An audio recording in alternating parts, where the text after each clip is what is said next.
Bonjour, bienvenue sur TV5 Monde, bienvenue dans International. Je suis très heureux de vous retrouver pour une nouvelle saison, toujours en partenariat avec le journal Le Monde, représenté cette semaine par Audrey Garrick. D'habitude, nous commençons cette émission par une courte introduction, un texte de présentation du ou des thèmes dont nous allons parler et discuter avec notre invité. Mais aujourd'hui, compte tenu du sujet que nous avons choisi, pas de mots. Ils auraient du mal à rendre compte de la réalité avec autant de force que ce que vous allez voir. Pas de mots donc, mais des images.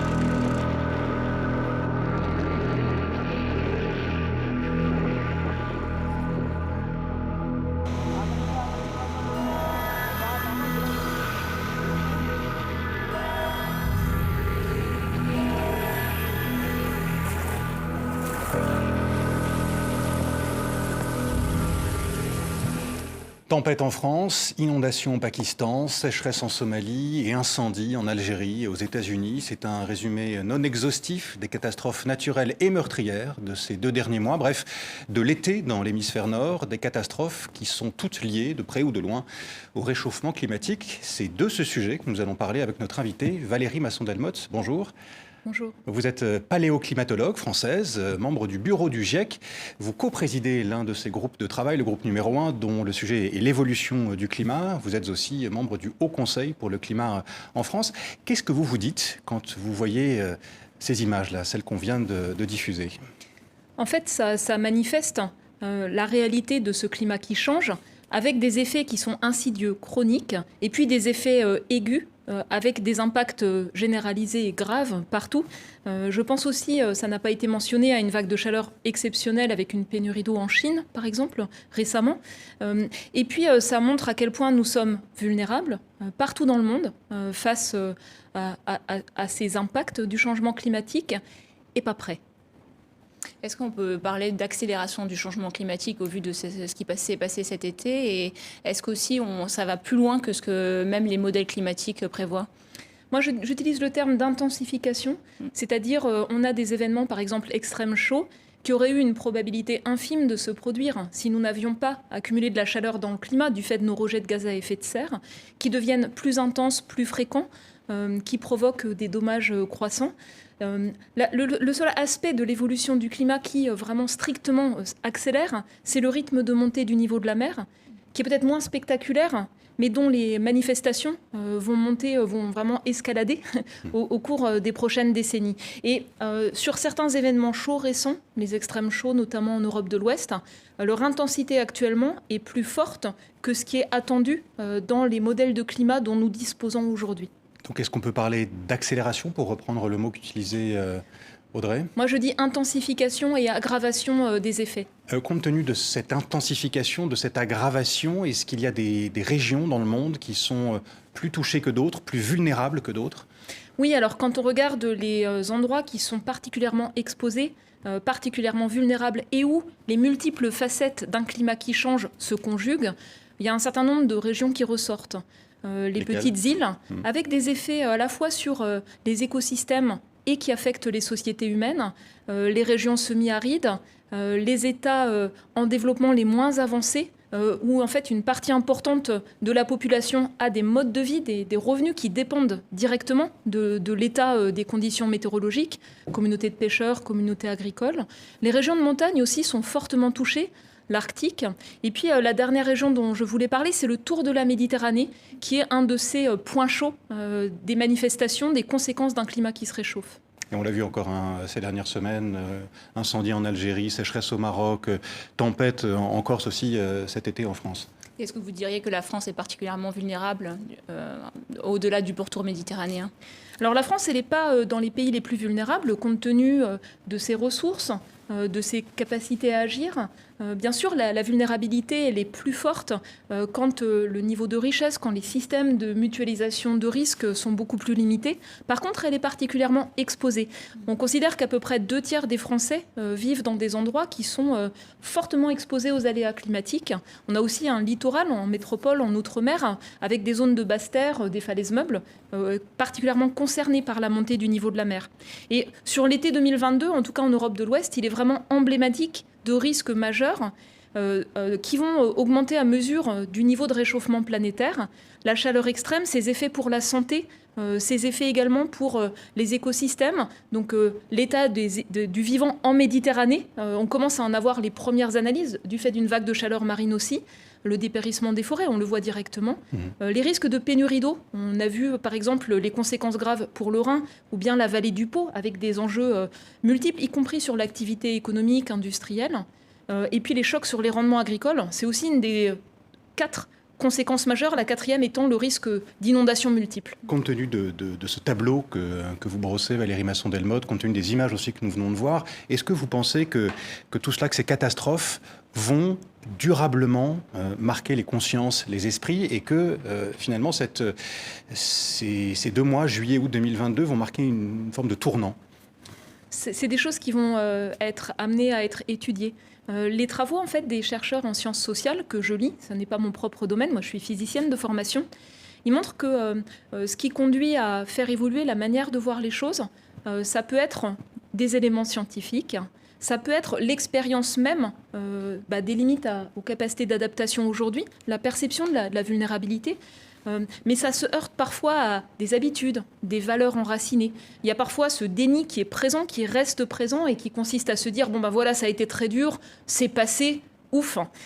Plutôt que d'engager à partir de cela des changements structurels pour se préparer à la suite, pour accompagner les plus vulnérables et puis pour agir sur la cause, les rejets de gaz à effet de serre. Et ça demande une dynamique collective. Le déterminant qui ressort de toutes les études en sciences sociales, en psychologie, c'est vraiment la dynamique collective qui compte. Dynamique collective, vous parlez aussi de l'importance de la construction d'une mémoire collective. De quelle mémoire collective parlez-vous pour qu'on arrive tous ensemble à prendre conscience de ce qui est en train de se passer? Alors, je prends l'exemple de certains pays d'Afrique qui ont en fait des sécheresses récurrentes et qui, dans la tradition orale, nomment les sécheresses et les inscrivent dans une histoire, dans un récit qui est partagé. On peut aussi donner des exemples en Europe centrale de pays qui sont avec des villes installées le long des cours d'eau et qui vont marquer les crues historiques sur les rues par des plaques. Et donc, quand on se promène, on a la matérialité de ce risque qui est présent. Donc, l'idée, c'est comment est-ce qu'on fait pour garder la mémoire de ces événements intenses, la transmettre, savoir en fait que ces événements vont s'intensifier et qu'il est important de s'y préparer, c'est-à-dire en gros construire une identité culturelle partout dans le monde de sociétés qui vivent avec un climat qui change et qui doivent agir pour en limiter les conséquences. Et on a vu d'autres exemples cet été aussi en Europe, dans des fleuves d'Europe centrale, l'Elbe par exemple, oui. À cause de la sécheresse, donc de la baisse du niveau du fleuve, on a vu des pierres apparaître, des pierres gravées. On va en voir une, on la voit d'ailleurs ici à l'image, qu'on appelle les pierres de la faim, qui datent parfois de plusieurs centaines d'années, des roches gravées lors de sécheresse. Si tu me vois, pleure, c'est ce qu'on pouvait lire sur l'une d'entre elles en République tchèque. Ça voulait dire qu'en fait, si le niveau du fleuve est aussi bas, c'est qu'il y a une sécheresse et que donc les récoltes vont être absolument catastrophiques. Oui, puis c'est néanmoins toujours compliqué de comparer par exemple les niveaux bas des fleuves d'aujourd'hui compte tenu de tous les aménagements qui ont été faits pour gérer l'eau, les pratiques qui ont changé par rapport à ces marques des variations passées. Mais ce sont des témoignages, comme les sources historiques nous l'apprennent, d'événements extrêmes du passé qui ont marqué les esprits et que les personnes qui les ont vécus ont cherché à transmettre pour les suivants. Nous allons continuer à parler avec vous du réchauffement climatique, de ses conséquences, des réponses politiques, aussi des réponses à apporter pour lutter contre lui, des choix politiques, donc je le disais, de la coopération aussi entre les États, entre le Nord et le Sud notamment, mais aussi des comportements, de nos comportements, de notre niveau de connaissance, à nous citoyens, qui pourraient être parfois, souvent même bien meilleurs. Mais avant cela, pour mieux connaître votre parcours et vos travaux, voici le Focus d'International.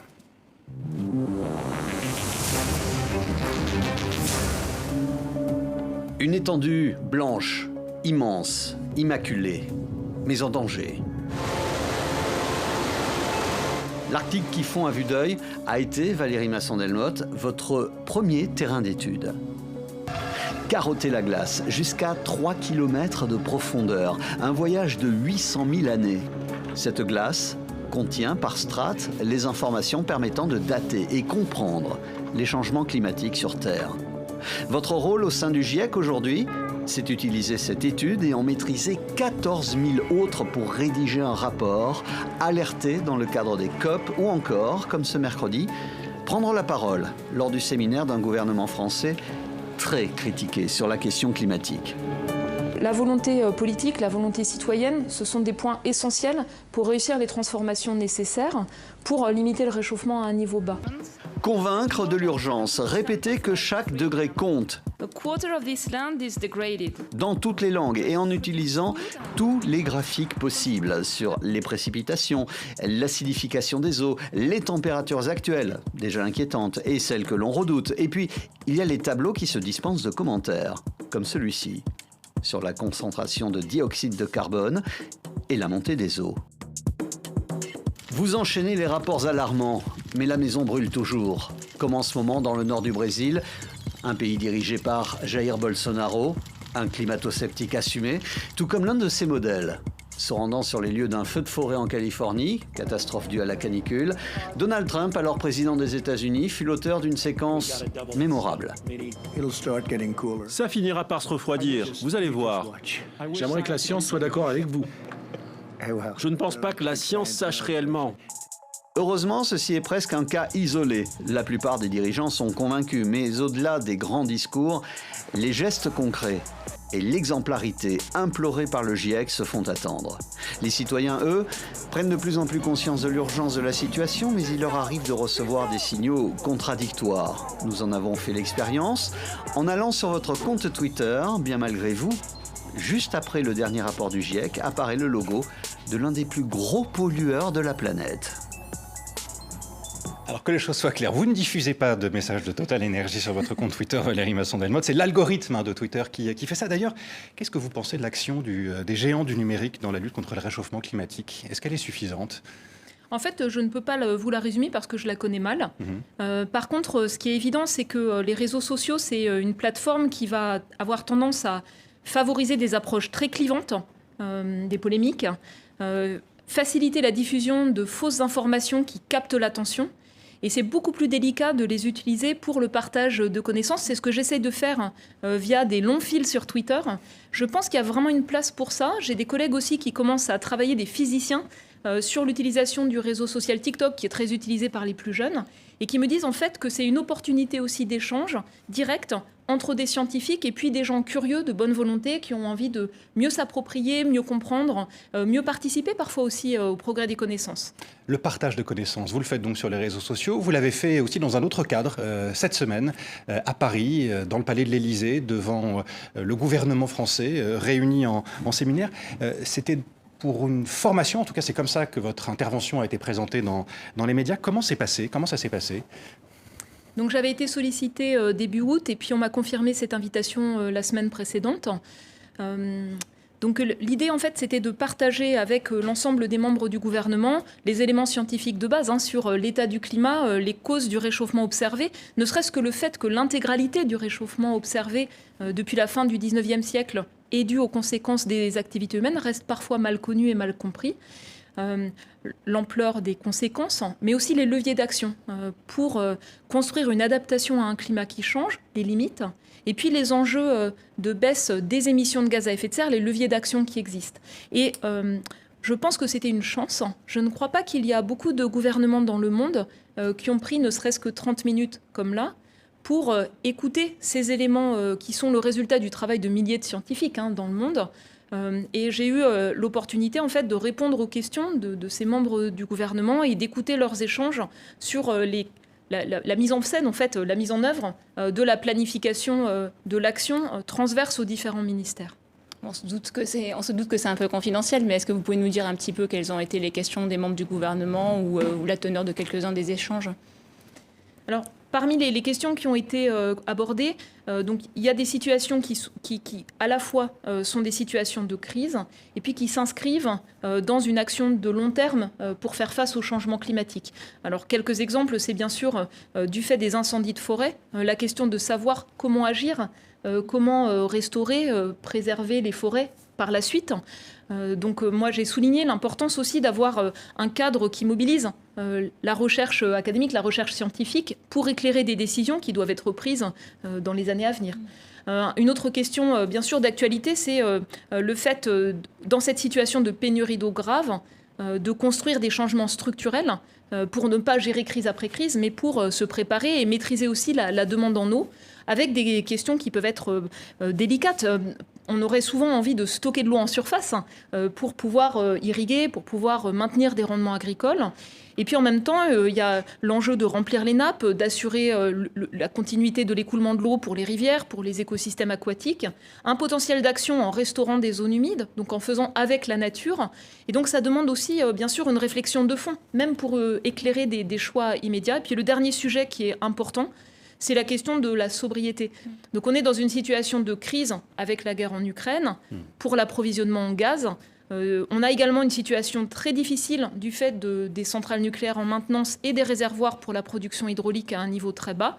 Donc des enjeux en fait de gérer la pénurie finalement pour l'eau, pour le gaz. Et en même temps, de manière plus structurelle, le fait de travailler sur la sobriété, la maîtrise de la demande en eau, en énergie, en matériaux, en pression sur les terres, c'est un enjeu qui est extrêmement important dans l'action pour le changement climatique. C'est un levier d'action formidable. On va y revenir à cette question de la sobriété dans quelques minutes. On l'a compris à demi-mot, même c'est la raison même aussi de l'invitation que vous avez reçue. Les dirigeants français, en tout cas certains d'entre eux, ne sont pas assez bien informés sur le sujet. Il faut dire qu'ils ne sont pas les seuls non plus en Europe ou dans le monde. Est-ce que c'est le cas aussi des citoyens, compte tenu de la masse d'informations qui existe, et vous y faisiez référence tout à l'heure aussi avec vos interventions sur les réseaux sociaux? Alors l'image que je donne, c'est un peu celle d'un tableau impressionniste, c'est-à-dire les personnes qui suivent l'actualité de temps en temps, c'est un peu comme une tache de couleur, un événement extrême, et puis une publication, une nouveauté scientifique, une polémique sur telle ou telle solution, une négociation internationale sur le climat, une communication gouvernementale. C'est compliqué de situer ça dans l'image d'ensemble, et c'est compliqué de situer ça aussi par rapport aux leviers d'action qui existent. Donc, en tout cas, je pense qu'un enjeu de l'éducation, de la formation, c'est situer ce cadre sur la base d'éléments factuels pour aussi susciter l'esprit critique, bien sûr, de tous, et pour leur permettre de situer une touche d'information dans cette image d'ensemble. Ça veut dire que l'école ne remplit pas son rôle aujourd'hui sur ce sujet? Non. Et d'ailleurs, en France, il y a eu un effort dans les programmes scolaires, notamment récemment un enseignement de tronc commun de sciences en terminale, climat, énergie, société. Et les jeunes personnes avec lesquelles j'ai eu l'occasion d'échanger cet été m'ont indiqué que ça avait été zappé compte tenu de la pression, des priorités des enseignants. Donc on a aujourd'hui des personnes de 18 ans qui sortent du système scolaire qui n'ont pas les notions de base. Des décideurs qui ont 50, 60 ans ne l'ont pas eu non plus, ni dans leur formation initiale, ni dans leur formation continue. Et donc il y a cet enjeu aussi à un moment donné de structurer une montée en connaissance, nous on appelle ça la littératie climatique, c'est-à-dire comprendre les causes, comprendre les enjeux, les conséquences, et connaître aussi les leviers d'action qui peuvent être mobilisés et leur importance. Bon, on a vu qu'Elisabeth Borne a promis de former les 25 000 fonctionnaires d'État. Après, il y a toujours cette question de savoir comment ça se fait que malgré tout, dans les cabinets, est-ce que les gens lisent les rapports du GIEC ou du moins les résumés à l'intention des décideurs et est-ce qu'ils en prennent connaissance Oui, et donc moi je vois une montée en puissance, le nombre de personnes, donc dans certains cabinets ministériels, pas nécessairement tous, des personnes qui ont des responsabilités importantes, certains ministres, certains élus, certains chefs d'entreprise, faire cet effort de lire les rapports du Haut Conseil pour le climat, pas seulement les résumés, mais aussi le détail, de lire les rapports du GIEC ou les fiches de synthèse disponibles. Donc on voit que certains font cet effort, mais pas tous. Et la question, c'est vraiment de changer d'échelle et que ce soit quelque chose qui soit approprié bien plus largement sur la base d'éléments factuels pour aussi nourrir une forme d'émulation pour déployer plus rapidement les solutions, parce que c'est là l'enjeu, notamment du côté de la France, de l'Union européenne, pour faire notre part. Sur les émissions de gaz à effet de serre, l'enjeu, c'est de parvenir à doubler le rythme de baisse des émissions de gaz à effet de serre. Et ça demande d'agir sur des choses difficiles avec de la persévérance et de la cohérence. Un mot sur un sujet qui est connexe à celui dont on parle, le climato-scepticisme. Vous venez de le dire, les connaissances scientifiques sont là, elles sont partagées par la totalité ou la quasi-totalité, par une infime minorité de scientifiques. Mais il existe encore des climato-sceptiques. Un chiffre qui a été donné en France par une étude de l'OCDE qui a été publiée en juillet, 12 à 13% des Français se disent climato-sceptiques, en tout cas qui ne croient pas à la cause de l'activité humaine sur le réchauffement climatique. Pourtant, certains militants écologistes disent que le climato-scepticisme a perdu la bataille. Est-ce que vous êtes d'accord avec cette analyse ? Alors moi, j'aime pas le terme climato-scepticisme parce que comme scientifique, je revendique d'être sceptique. Mais on est aussi face à des personnes qui, pour des raisons soit de refus de prendre en compte leurs propres responsabilités, soit pour des raisons de valeur, parfois idéologiques, construisent un déni très structuré. Parfois même un déni de la réalité, du caractère inédit des changements en cours, du rôle des gaz à effet de serre, de la gravité des impacts, et même de plus en plus un déni vis-à-vis des capacités à agir, que ce soit pour anticiper des transformations, pour être plus résilient, s'adapter à un climat qui change, ou bien par rapport aux différents leviers d'action qui existent, en soulignant à chaque fois les inconvénients et les limites, plutôt que regarder lucidement la gravité d'un climat qui change si on n'agit pas. Et donc on est face à des discours qui évoluent et qui sont finalement autant d'alibis qu'on se donne, surtout pour ne pas transformer les pratiques, parfois aussi qui justifient une forme d'égoïsme, il faut être clair. Est-ce que vous pensez que le climato-scepticisme est lié aux générations, autrement dit, qu'il y aurait plus de climato-sceptiques parmi les seniors, par exemple, et moins parmi les jeunes générations ? Alors, il y a effectivement des effets d'âge. C'est assez frappant de voir parmi les plus jeunes, beaucoup ont grandi, en fait, avec la réalité d'un climat qui change, mais aussi l'érosion de la biodiversité. Moi, je pense à mes filles qui ont 21-24 ans. Elles ont appris à lire avec un magazine qui s'appelle Mon Petit Quotidien. Ces aspects-là étaient reflétés. Et donc, ça a fait partie des choses qui ont façonné leur manière de se construire, de voir leur rapport au monde. Pour des générations plus âgées, c'est parfois plus difficile à intégrer. Il y a parfois une incompréhension, un manque d'accès aux connaissances. Mais on a aussi des personnes plus âgées qui voient bien en fait la gravité de la situation, qui ont par exemple un attachement à la nature, qui voient l'état des écosystèmes et qui sont très préoccupés de ce qu'on transmet, de ce qu'on préserve et aussi de l'effort à faire pour les plus jeunes compte tenu d'une lenteur à agir sur les décennies précédentes. L'éducation à ces sujets, l'information passe aussi par les médias. Je voudrais vous montrer les unes de 3 journaux français parus ces dernières semaines. C'était le mois dernier. Libération, par exemple, qui parlait d'un été meurtrier. Le Monde, le journal d'Audrey Gary, qui s'inquiétait de changements plus rapides que prévu. Et La Croix, selon qui nous sommes au pied du mur, compte tenu des événements dont nous avons parlé. 3 exemples qui montrent que les médias, pas seulement français, là, nous avons choisi trois journaux français, mais évidemment, ça ne se limite pas à la France, des médias qui parlent de plus en plus de la crise climatique. Est-ce qu'ils le font de manière satisfaisante, selon vous ? Est-ce qu'ils informent correctement le public sur ce sujet ? Pas complètement.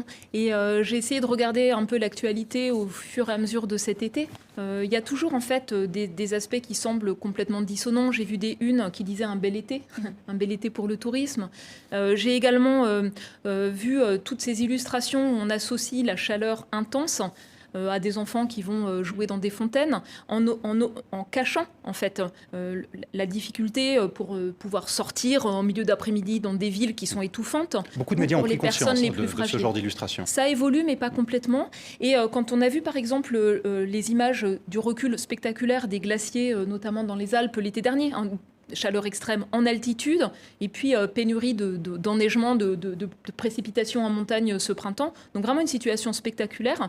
Eh bien, il n'y a pas nécessairement le lien avec les émissions de gaz à effet de serre. Donc la boucle complète qui permet de comprendre le lien entre les causes et les conséquences n'est pas là. 1 kg de CO2 qu'on met dans l'atmosphère, l'ordre de grandeur, c'est 15 kg de glace de glacier qui va fondre.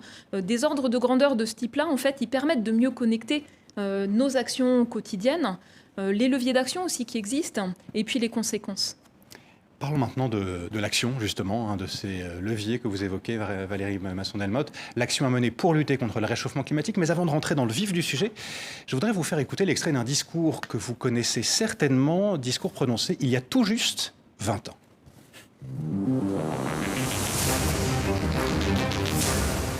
Notre maison brûle. Et nous regardons ailleurs. Nous ne pourrons pas dire que nous ne savions pas. Prenons garde que le XXIe siècle ne devienne pas, pour les générations futures, celui d'un crime de l'humanité contre la vie. Un crime de l'humanité contre la vie. Jacques Chirac, alors président français, c'était à Johannesburg le 2 septembre 2002. Il reconnaissait déjà donc le rôle de l'activité humaine. Il y a urgence à agir, disait-il en substance, et pourtant les politiques publiques n'avaient pas suivi, et ce dans le monde entier. Est-ce que selon vous, il est enfin entendu, lui parce qu'on vient de l'entendre, mais il n'était pas le seul aussi à tenir ce discours, est-il enfin entendu 20 ans après ? Moi, j'ai l'impression que cette question de l'action, elle percole largement dans la société. Elle percole au niveau des collectivités territoriales qui sont en première ligne, en fait, face aux conséquences d'un climat qui change partout dans le monde. Les villes, notamment, qui s'organisent, qui avancent dans l'action. Il a fallu subir les effets, les voir, être le dos au mur. Être le dos au mur pour pouvoir agir. Bien sûr. Il y a également une prise de conscience dans le secteur des entreprises qui sont touchées, par exemple, par les enjeux de filières d'approvisionnement, les chocs sur les chaînes de valeur. Et puis avec cette question aussi de la compétitivité pour proposer des produits, des services qui sont plus performants que d'autres. On a également une évolution lente dans le secteur de la finance. Au niveau de beaucoup de gouvernements aussi. Et en fait, les rapports du GIEC de 2022, ils soulignent en fait une montée en puissance de l'action en termes d'adaptation dans le cadre réglementaire, législatif, à l'échelle des villes. Une trentaine de pays qui ont atteint un pic d'émissions et puis qui ont construit une baisse durable. Des engagements de villes, des engagements de secteurs. Des solutions en fait qui deviennent abordables, notamment pour produire de l'électricité décarbonée, renouvelable par exemple, ou pour électrifier les véhicules. Donc on voit en fait qu'on a cet ensemble d'aspects qui montent en puissance, mais néanmoins, ce qui est aussi extrêmement important à intégrer, c'est que les émissions mondiales de gaz à effet de serre ont continué à augmenter au cours de la dernière décennie. Et après le choc de la pandémie, un rebond, et ça continue sur une trajectoire forte. Et c'est vraiment cette urgence qui est là, c'est-à-dire que chaque année compte vis-à-vis des émissions de gaz à effet de serre si on veut réussir à limiter le réchauffement dans quelques dizaines d'années. Et alors comment on peut motiver les États à aller plus loin encore ? Parce que comme vous le dites, les émissions de gaz à effet de serre ne cessent de progresser, elles n'ont même jamais diminué à part l'année de la pandémie. Donc malgré le plan de Joe Biden aux États-Unis, 370 milliards de dollars, c'est inédit pour le climat, ou le pacte vert en Europe. La Chine aussi fait des efforts, mais on sait qu'ils sont totalement insuffisants, qu'on n'arrivera pas à nos objectifs de l'accord de Paris. Comment on peut aller plus loin pour motiver tous ces gouvernements et ceux de beaucoup de pays du monde à accélérer à la hauteur de l'urgence? Alors, c'est pas forcément une scientifique qu'il faut poser cette question-là. C'est une question en fait de vie collective, de dynamique collective. Moi, je pense que la société civile, elle a un rôle important dans le débat public pour aussi exercer des pressions sur les gouvernements. On est devant des situations aussi de tension, de lutte de pouvoir. Il y a une partie des acteurs économiques, des acteurs de la société qui ont tout intérêt au statu quo. Notamment pour des questions de rentabilité, d'investissement, de type d'aménagement du territoire dont ils récupèrent les fruits. Et donc, il y a cet enjeu aussi à changer les rapports de force, de sorte à motiver à des transformations structurantes plus rapides. Ce que vous dites donc, c'est que les solutions peuvent aussi peut-être d'abord venir de la base, si on peut utiliser cette image, plutôt que du sommet de la pyramide. L'ensemble, en fait, il y a des leviers d'action à tous les échelons. Et bien sûr, il y a des leviers d'action importants au niveau international. Je lisais d'ailleurs un article scientifique aujourd'hui qui analysait la crédibilité des paquets de politiques publiques pour le climat et qui soulignait une crédibilité forte, notamment de la stratégie d'action européenne, qui est observée partout ailleurs dans le monde, parce que le Green Deal européen, notamment, aborde ces enjeux de manière structurante, coordonnée. Et donc, c'est observé extrêmement attentivement. Et il y a des choses qui ont changé, la position américaine, un plan d'investissement spectaculaire, mais aussi la position australienne récemment. Voilà, donc ce sont des choses extrêmement importantes, malgré un contexte d'augmentation d'investissement dans les énergies fossiles, du fait des tensions géopolitiques en cours. Revenons un instant en France. Au-delà du fond qui commence à peine, le gouvernement a présenté ses premiers axes de sa planification écologique en parlant notamment de mieux protéger les forêts, de baisser les prélèvements d'eau, de développer les énergies décarbonées, énergie nucléaire, énergie renouvelable. Il a présenté aussi un calendrier, enfin il veut présenter un calendrier précis, c'est ce qu'a dit la Première ministre Elisabeth Borne.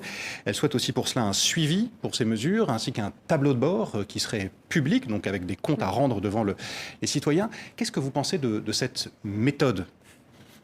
En fait, c'est indispensable et ça faisait d'ailleurs partie des recommandations très claires du Haut Conseil pour le climat qui examinait la stratégie française d'action. Donc d'une part, une stratégie bas carbone qui était présente mais peu déclinée, peu coordonnée, ni entre les différents ministères, ni entre l'échelon national et l'échelon des collectivités territoriales. Donc il y a cet enjeu en fait à avoir des mécanismes de coordination, des objectifs clairs et aussi une lisibilité sur les moyens associés à ces objectifs, parce que c'est le nerf de la guerre.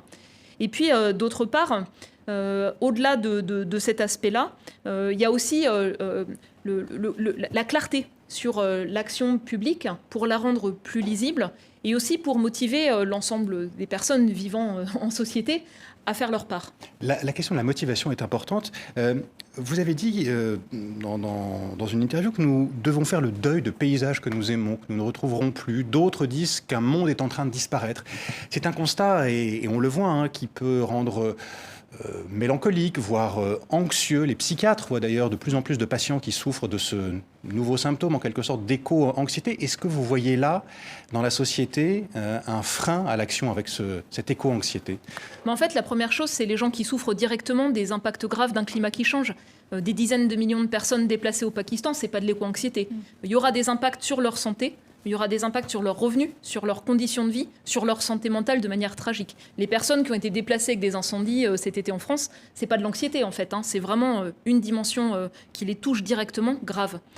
À côté de ça, il y a effectivement, dans l'appropriation d'un climat qui change, ce qu'on appelle parfois la solastalgie, c'est-à-dire les émotions qu'on éprouve quand on perd un paysage qu'on aime, une forêt brûlée ou qui a dépéri, un glacier qui recule, une plage qui s'érode. On a en fait un attachement à ces paysages. Et au-delà du fait de nommer, de reconnaître ces émotions, elles peuvent être aussi un formidable vecteur pour savoir ce qu'on veut protéger, ce qu'on veut transmettre, pourquoi on veut agir et transformer nos pratiques. Et puis la dernière chose, c'est les émotions qui peuvent être vraiment extrêmement lourdes face à la réalité d'un climat qui change et de la gravité des impacts. Il y a besoin d'aide, il y a besoin d'en parler, il y a besoin de mécanismes d'appui pour que les personnes ne soient pas submergées. Et cet été, je me souviens parce que je relayais sur Twitter certaines informations, notamment sur le vivant en mer et sur terre. Et une des personnes m'a dit « J'arrête de lire ce que vous relayez, c'est trop lourd à porter ». Donc oui, c'est difficile de regarder la réalité en face. Pour certains, ça submerge. Donc la question est aussi comment en fait on utilise ces émotions autrement, c'est-à-dire qu'elles ne nous tétanisent pas, qu'elles ne nous submergent pas, mais que ce soit aussi un moteur pour une action collective. Et c'est une des raisons pour lesquelles moi j'insiste sur le besoin que ces questions climat elles soient enseignées en classe, notamment pour les plus jeunes, avec des adultes qui soient formés, qui puissent aussi donner un cadre structurant pour ne pas que les plus jeunes se trouvent seuls par rapport à ces émotions qui sont lourdes. Vous avez parlé aussi de la fin de l'insouciance, oui. Une forme d'insouciance. C'est un mot qui a été utilisé aussi par le président de la République, Emmanuel Macron, qui a prononcé des mots qui ont suscité de nombreuses réactions. C'était il y a une dizaine de jours, le 24 août, lors du Conseil des ministres de rentrée.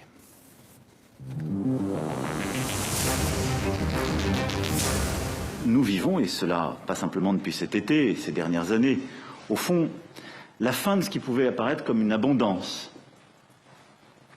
celle des liquidités sans coût, et nous aurons en tiré les conséquences en termes de finances publiques, mais le monde se réorganise, celle de la fin d'une abondance de produits, de technologies qui nous semblaient perpétuellement disponibles. Nous l'avons vécu pendant la période du Covid, nous revivons ici avec encore plus de force.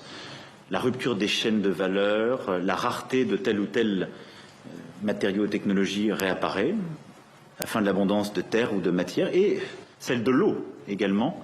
Et là, nous aurons des dispositions à prendre pour tirer toutes les conséquences. Est-ce que vous êtes d'accord avec lui, Valérie Masson-Delmotte ? Est-ce que vous êtes d'accord avec le président de la République quand il parle de la fin d'une forme d'abondance ? Mais en fait, on est en train de toucher ce qu'on peut appeler des limites planétaires sur un certain nombre d'aspects, et puis aussi localement des limites dures à ce qui est faisable. Je veux juste décliner un exemple. Dans un climat qui se réchauffe, en Europe de l'Ouest, on va avoir une baisse de l'humidité des sols graduelle, et puis des sécheresses plus fréquentes, plus intenses. Et puis avec le recul du manteau neigeux, avec la fonte des glaciers, il y aura moins d'approvisionnement en eau dans les rivières, dans les fleuves qui proviennent des régions de montagne. Et ça, en fait, à grande échelle, c'est à peu près 20% d'eau disponible en moins pendant les saisons sèches, qui concerne à peu près 2 milliards de personnes, 2/3 des surfaces irriguées. Ça, c'est une limite dure. Et s'y préparer, anticiper, c'est critique pour ne pas être simplement à gérer crise après crise. Et ça demande à transformer beaucoup de pratiques, notamment la manière dont on utilise l'eau, notamment pour la production alimentaire et notre alimentation également. Donc il y a un mot qu'on a énormément entendu ces derniers temps dans le débat public, c'est celui de la sobriété, la sobriété énergétique, la sobriété en matériaux aussi. Est-ce que pour vous, c'est obligatoire de passer par la sobriété désormais? Je sais que le GIEC l'a aussi beaucoup utilisé dans ses rapports. Ou est-ce qu'on peut faire autrement qu'être sobre face à la crise climatique? En tout cas, dans l'évaluation du groupe 3 du GIEC qui porte sur la capacité à finalement assurer un développement qui soit soutenable, permettre à chacun de vivre décemment tout en construisant une économie bas carbone pour limiter le réchauffement climatique et les risques associés. Ce qu'on appelle dans notre jargon la maîtrise de la demande, c'est 40 à 70% du potentiel de baisse d'émissions de gaz à effet de serre d'ici à 2050 et une capacité de baisse de l'ordre de 10% rapide.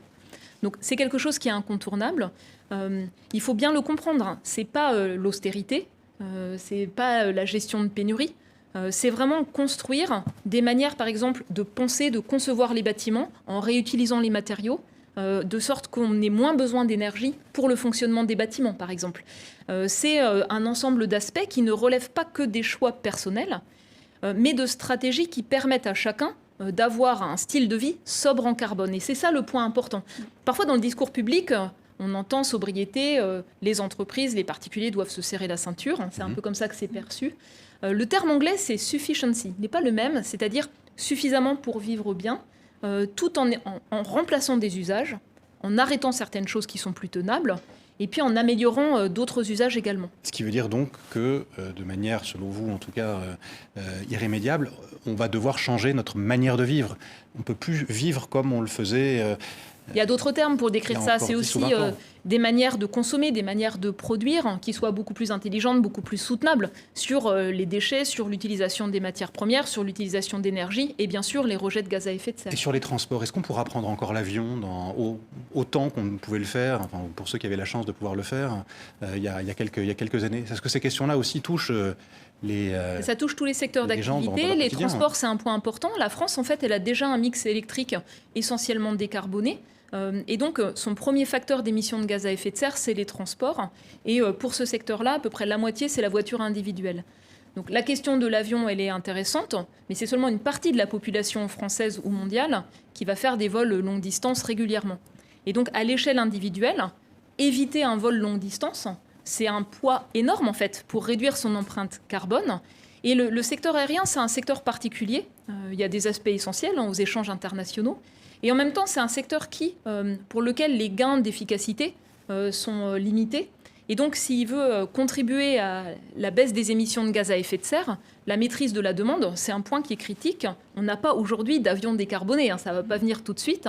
Et donc, la question aussi de la maîtrise de la demande, elle est importante spécifiquement pour ce secteur. Et qui doit être sobre en priorité? Est-ce que vous considérez que c'est aux plus aisés de l'être, sachant qu'on sait que 10% des plus aisés émettent autant que 50% des personnes les moins aisées en France et dans le monde aussi? Alors, dans la dynamique collective pour agir, il y a deux choses qui sont analysées comme étant critiques par rapport à l'engagement des uns et des autres. C'est la perception que le plan d'action qui est proposé sera efficace. Pas des trucs bizarres, incompréhensibles, mais la perception que ce soit efficace. Et la deuxième chose, c'est la perception que ce soit juste. C'est-à-dire qu'il y a un juste partage de l'effort. Ce qui ressort également, c'est le rôle en fait des personnalités influentes et ce qu'elles montrent. C'est-à-dire si en même temps on dit à chacun c'est important de réduire les usages, de contribuer à la baisse des émissions de gaz à effet de serre, la consommation d'énergie, et puis qu'en même temps on a des personnes influentes qui ne montrent aucun changement de leur pratique, ça crée une dissonance qui est intenable. Et donc oui, il y a des leviers d'action qui sont formidables, notamment qui permettent d'agir sur tous les aspects, les transports, l'alimentation, le logement. Et si les personnes qui ont des revenus plus importants mettent en œuvre ces transformations, les rendent visibles, ça peut aussi avoir un effet d'entraînement important. Dans un contexte où, vous l'avez souligné, le président de la République l'a souligné, les investissements publics qui sont contraints. Et donc mobiliser aussi l'épargne des gens qui ont une épargne, de sorte à aller plus vite, de sorte à transformer les pratiques, c'est aussi un point clé.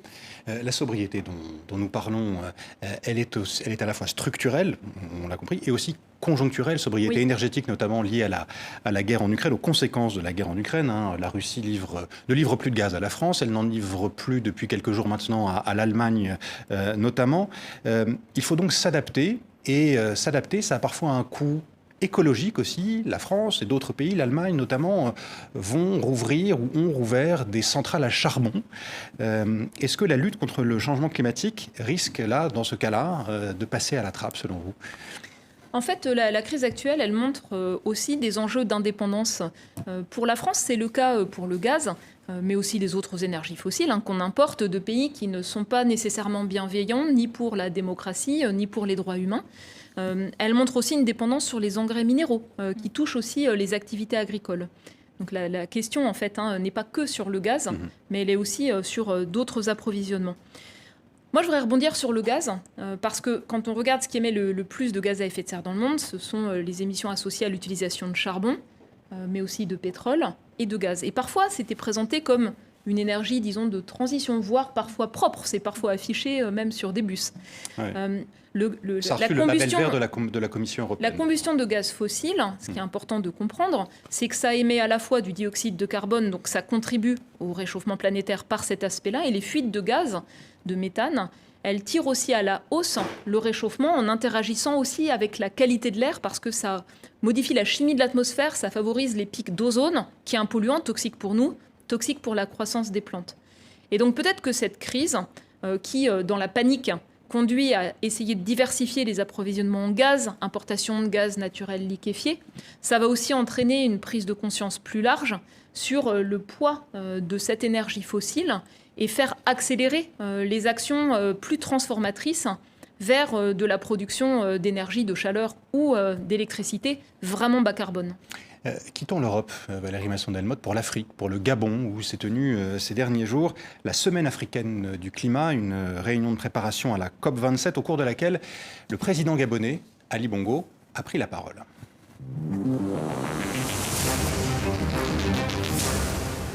Our continent is blessed. Notre continent est béni, avec tous les atouts nécessaires pour une prospérité durable, des ressources naturelles, des terres, une impressionnante biodiversité, ainsi que la plus jeune et la plus grande population active au monde. Mais le GIEC place l'Afrique comme le continent le plus vulnérable. Les sécheresses provoquent des famines extrêmes et la migration de millions de personnes sur le continent. Des pays du Sud sont régulièrement dévastés par des cyclones. La montée des océans menace des villes comme Dakar, Lagos, Le Cap et Libreville. Voilà, Libreville, où se tenait donc cette Semaine africaine du climat. Est-ce que l'Afrique est réellement mal considérée dans les négociations internationales autour de la lutte contre le réchauffement climatique ?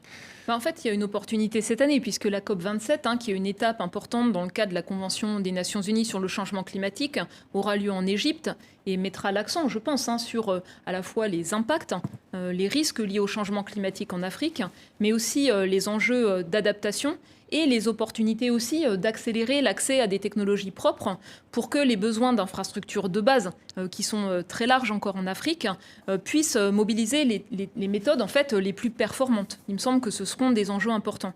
Et quand on regarde pour l'Afrique les enjeux liés au changement climatique, peut-être les auditeurs de cette émission seraient intéressés à aller sur le site du GIEC, ipcc.ch, et on a des fiches de synthèse de 2 pages pour chaque région, notamment pour l'Afrique, à la fois sur la partie caractéristique d'un climat qui change, mais aussi par rapport à l'évaluation des impacts et des risques. Et il y en a 3 principaux qui ont été identifiés.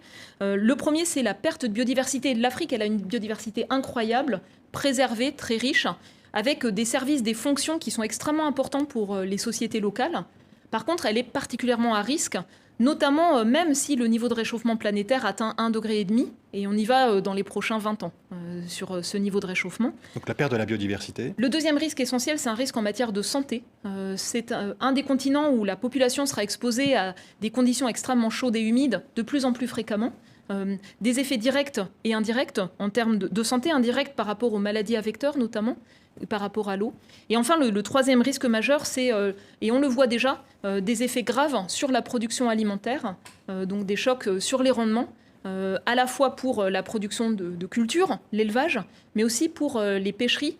Il y a déjà une baisse du potentiel de prise de pêche aujourd'hui dans les régions tropicales. Et le dernier point que je voulais souligner, c'est le besoin de soutenir la communauté scientifique africaine. On a eu la chance dans les rapports du GIEC de nous appuyer sur des scientifiques formidables, vraiment incroyables.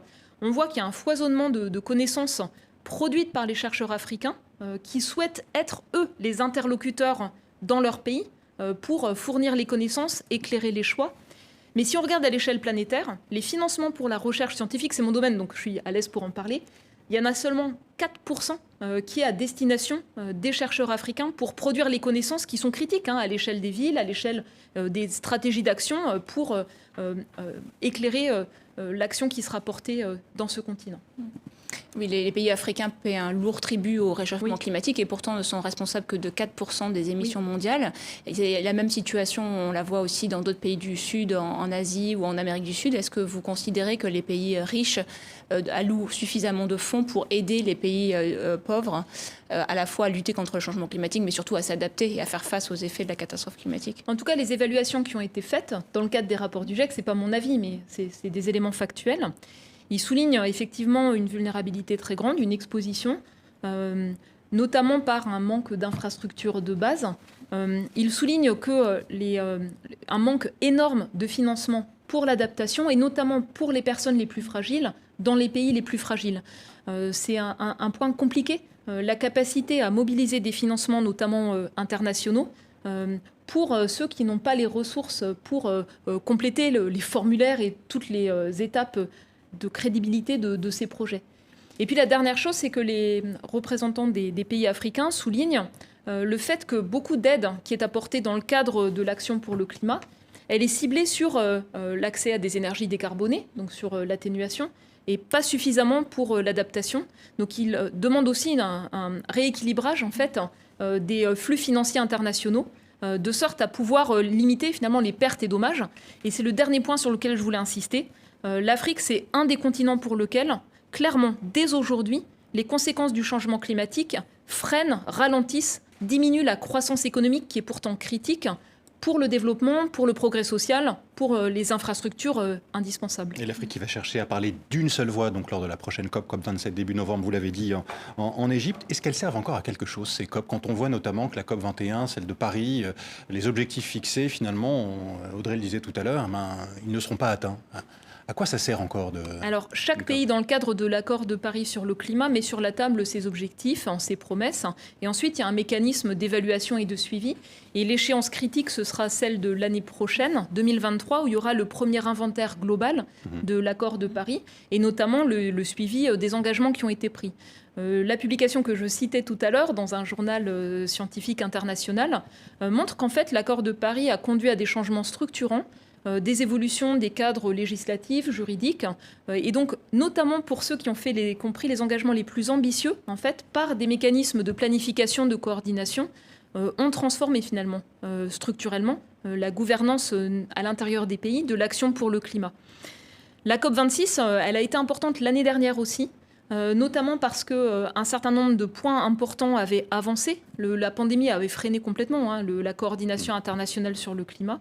Ça a remis sur le dessus de la scène un certain nombre de points importants, notamment le fait d'avoir des objectifs plus clairs, plus ambitieux sur la baisse des émissions de gaz à effet de serre à horizon 2030. C'est la première fois qu'un objectif, en tout cas chiffré, permettant de relier les aspirations de long terme à la réalité de ce qui est nécessaire à court terme, rentrait dans le cadre des négociations. Et qu'est-ce que vous attendez de cette COP 27 ?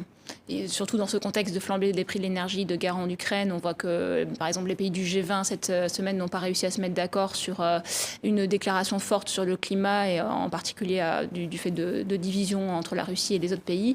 Est-ce que vous êtes optimiste sur le fait qu'on pourra accélérer sur les engagements des pays ? Moi, je n'ai pas en fait de lisibilité sur ce que l'on peut attendre de la COP 27. Je sais que mes collègues en fait, qui ont contribué à l'évaluation de l'état des connaissances sur l'adaptation, sur la réduction des émissions de gaz à effet de serre, y seront présents. C'est une étape aussi importante de construction de l'échange entre les représentants de tous les pays et ceux qui ont supervisé ces évaluations scientifiques. Je pense que la question du financement de l'adaptation pour l'Afrique est importante, vraiment critique. On a un point dur aussi dans les négociations sur le climat, on n'en a pas parlé jusqu'à présent, mais c'est la question de la prise en compte des pertes et des dommages. Pas simplement d'investissement pour se préparer à la suite, mais aussi d'aide immédiate. Et je suis certaine notamment que le Pakistan portera cette question de manière très claire. C'est un point qui est important pour toucher et pour aider ceux qui sont directement affectés pour pouvoir surmonter les situations de crise, en plus des changements plus structurels qui sont nécessaires. Oui, c'est les dégâts irréversibles auxquels on ne peut plus s'adapter. Et donc, il faut avoir des fonds C'est supplémentaires. quand les capacités d'adaptation sont dépassées ou les systèmes d'alerte et que ça touche vraiment de plein fouet des infrastructures vitales qu'il faut ensuite reconstruire. Et augmenter, en fait, renforcer les mécanismes internationaux, c'est important. Aujourd'hui, le seul engagement qui existe, c'est apporter une aide technique. Elle est importante, mais elle est largement insuffisante.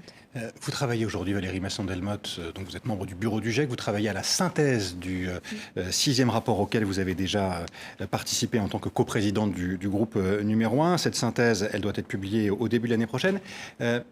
Après ça, qu'est-ce qui va se passer pour vous? Est-ce que vous allez rester membre du bureau du GIEC? Qu'est-ce que vous allez faire après ce travail qui vous aura pris beaucoup de temps? Non, c'est important qu'il y ait un renouvellement dans ceux qui pilotent, supervisent les rapports d'évaluation du GIEC. Donc moi, je passe le relais. Voilà. Et qu'est-ce que vous allez faire alors? Comment vous allez... J'ai un programme de recherche financé par la Commission européenne qui a démarré l'année dernière et qui porte sur une meilleure caractérisation des changements du cycle de l'eau très loin d'ici en Antarctique. Et ça peut sembler lointain, c'est vraiment de la recherche fondamentale. Mais c'est important parce que ce qui se passe du côté de l'Antarctique, à la fois l'enneigement, mais aussi l'écoulement plus rapide de certains secteurs, c'est ce qui peut déterminer une accélération ou pas du rythme de montée du niveau de la mer à l'échelle planétaire. Donc je reviens à mon travail de chercheuse. Chercheuse, justement, je sais que vous militez pour la place des femmes dans le monde scientifique, dans la recherche. Est-ce que là aussi, qu'est-ce qui a changé en quelques années? Est-ce que vous avez vu les choses évoluer depuis que vous avez commencé à travailler? C'est compliqué de résumer ça en quelques mots, mais moi, ce que j'aime le plus dans mon métier, c'est le fait d'avoir des espaces pour d'émulation, pour produire des connaissances de manière à être utile pour la société et dans un cadre international. Et la chose, moi, qui me frappe le plus, c'est la montée de communautés scientifiques de plus en plus solides qui manquent encore de moyens en Amérique du Sud, en Asie, dans les petits États insulaires, en Afrique. Et cette dynamique en fait, scientifique de coopération qui est très forte, on aimerait qu'elle se retrouve davantage au niveau de la gouvernance. Merci beaucoup. Merci Valérie Masson-Delmotte. Merci d'avoir répondu à nos questions dans International. Merci à vous, Audrey Garrick, du journal Le Monde, partenaire de cette émission. Et merci à vous toutes et à vous tous de nous avoir suivis. Je vous dis rendez-vous à la semaine prochaine. À bientôt.